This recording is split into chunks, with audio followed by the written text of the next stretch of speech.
What you say, big newsround presenter now, is that you though? Girl, I'm trying to be like you. How you mean?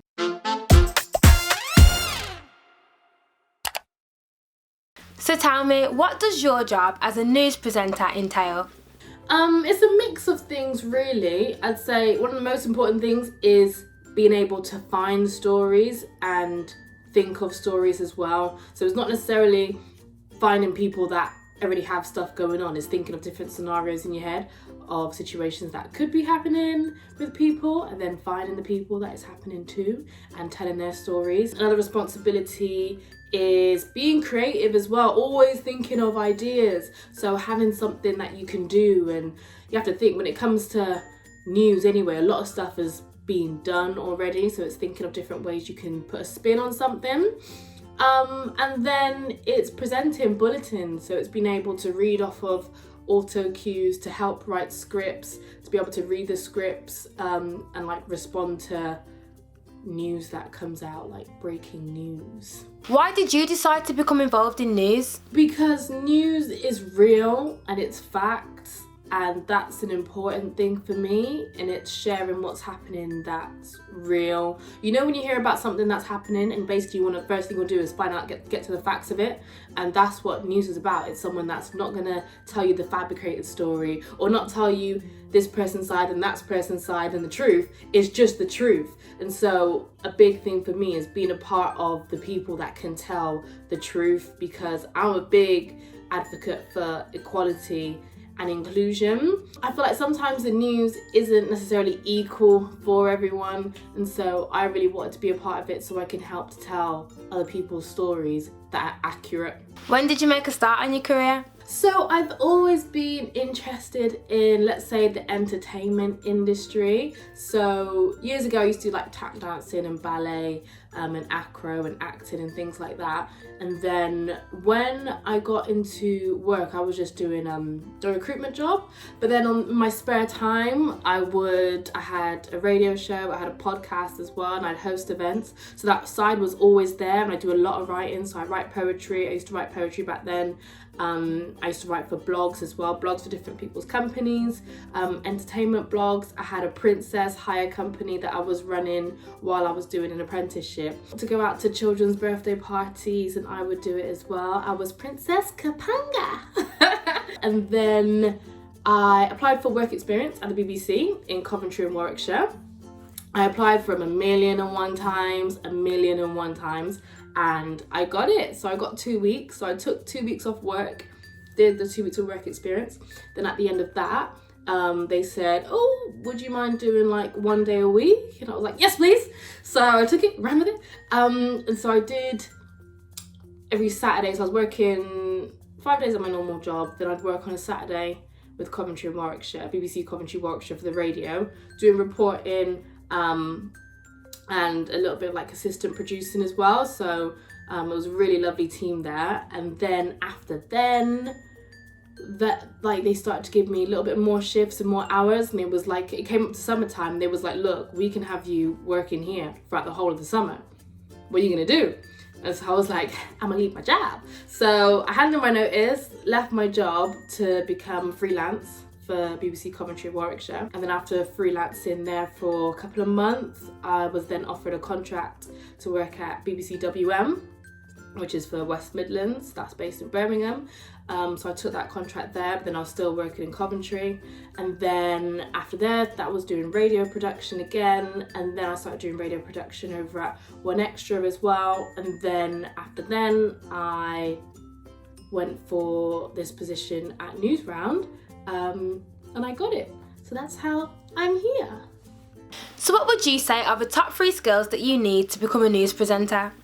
I would say being able to feel relaxed in front of the camera, because I know TC, like, this is something for you as well, like when you come to your presenting and stuff. But yeah, I think being able to be relaxed in front of the camera and being yourself as well. You know, some people, when, say if you're interviewing someone and you hold the microphone up to them and straight with it like stutter kind of thing, and I feel like if you do something like that, then being a news presenter is not for you, because you have to feel like the camera is a person. you know, so you can really get the message across in the most clear and concise way. And you don't have to be extremely comfortable, because it's something even for me, like I'm still adjusting to it as well, but in the initial comfortability is really important. A big part of being a news presenter is actually speaking to people. Ordinary people, let's say, are not usually genuinely comfortable in front of a camera, so you need to make sure that you can make them feel comfortable enough with you, someone that you've just met, and then also make them feel comfortable enough to share their story in front of a camera. You can work on something that's, you know, like really heartfelt, like a traumatic experience someone's had when they was younger, and you want to do a report on that, or do like some form of documentary or something, and you can be reporting on that, and you want them to share some horrible things that could have happened to them, even though you don't know them, you know, they don't know you. So you have to be able to make people feel comfortable and know how to talk to people. And another skill I would say is being able to just shine as much as possible. But don't feel like you have to be confident like every setting you go to. Like if you go into a meeting, you have to be the loudest person. The loudest person isn't necessarily the most confident person. Okay, just being confident in what you say and what you believe in as well. So say if you have an idea for a story or something, it's being confident to say it, because when you're a news presenter, a big thing I was saying before is like having ideas. And if you don't have that oomph, if you ain't selling the sizzle when you're giving your ideas, then no one's gonna believe in it. Who helped you? Oh, over the years, I'd really say I've had a lot of help, thankfully. A big thing was for me getting the work experience at the BBC. For once I had that, then it kind of catapulted really. In particular, my manager in Coventry, Siobhan, you've got some people that are gatekeepers, and they can decide if they want, you know, an opportunity to be for you or for someone else, you know. And I feel like when I was in the position in Coventry, I would just did 2 weeks of work experience and that was it. And then because Siobhan seen something in me that she liked, is why she kept me on. And if she didn't keep me on, then that would have been, I would have had my 2 weeks of work experience and that was it.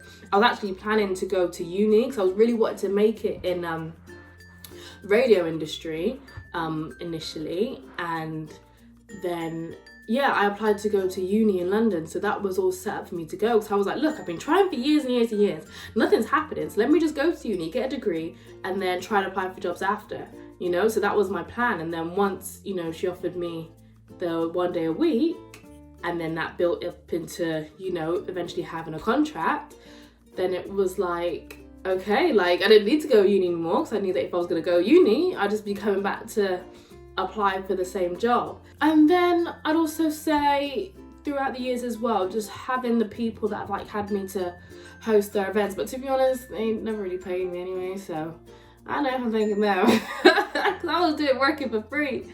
But no, I'm so happy that they gave me the opportunity. And Desmond Jadu actually, so he's a pastor in Birmingham, and he helped me. What's been one of your best career highlights or achievements so far? Well, one of them is when I did my first show on Coventry and Warwickshire, when I actually got to present a show.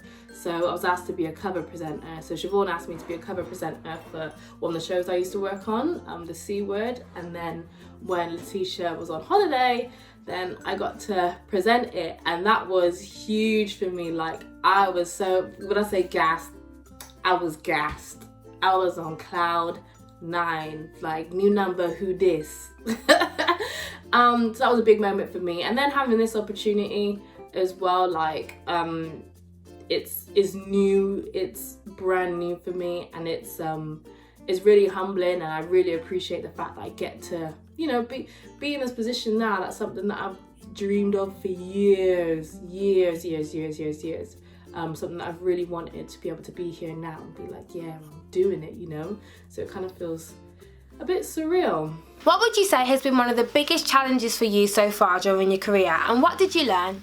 So I used to have Instagram, and on my Instagram I would follow like loads of presenters, radio presenters, TV presenters and stuff like that, and watching their journey through pictures online wasn't good. Like, it got me down, not down, but it got me down, because I would end up comparing myself to them and thinking like, what are they doing that I'm not doing, kind of thing, and seeing like different people's careers like catapult, and it's like, yeah, it was hard, and I started doubting myself. And I remember once I went for an audition to present for GRM Daily, and I got it, and then I remember calling my brother, and I was like, oh, I've got it, but like, I was like, what should I do with my hair? I was like, should I get a weave? Because I was like, I don't think I'm gonna like fit the bill. And he was like, well, if that's the case, they might as well just get someone with different hair then. Like, why are they gonna get you for? And I was like, oh, yeah, I suppose that's true. You know, so it's comparing to others a lot and doubting yourself. So yeah, it's definitely a challenge that I had, was believing that I'm good enough. Girl, you are a 10 and popping just the way you are. Okay. So, what advice do you have for young women who aspire to get into TV? Okay, one thing is to do everything and remember everything, okay? That's something that I kind of struggle with sometimes, because when you get into certain opportunities, people say, oh, what can you do, yada yada yada. You're gonna be able to reel off the stuff that you can do, and it's the things sometimes that you don't realize that are big, that are really important as well, you know, like having people skills. You know, I remember one time it was like we had a guest that dropped out that was supposed to do like a blind date, and then I went out onto the street and then just found someone else that could do it, you know? And it's like, being able to do something like that is a big thing, and it's a hard thing to do, because number one is speaking to strangers, number two, getting the trust from strangers, and finding someone that can fit the criterion, you know, like go on a blind date with someone. This is all for work. And it's finding the gap. I'd say finding the gap of places of where you can do something, and just ask, because one thing that I've learned when it comes to this industry is not about applying for jobs, you know, it's about worming your way in. Trust me, you know, TC, it's like, it's worming your way in. So it's not so it's like finding out who the editors or the directors are and stuff like that, and you can get their email easy, because usually people's emails is first name dot last name at whatever company that they work for, or you can like find them on LinkedIn and stuff, and it's like, hey, can I come into shadow? All they can say is no. If they say no, then ask someone else. You know, just keep asking until someone says yeah. Don't keep asking the same person, but keep asking different people until someone says yeah, you know, or bring them something that they can have. One thing you need to remember when it comes to especially news, people are always looking for stories, you know, so everyone has a story to tell. So it's approaching them and say, look, I have this story, and then you tell them the story. Then after that, it's like, oh, well, nice to meet you, actually. Speaking of, this is something that I'm interested in. This is what I could offer. Can I offer it? Thanks for joining me in today's Career Corner, Shan. I'm so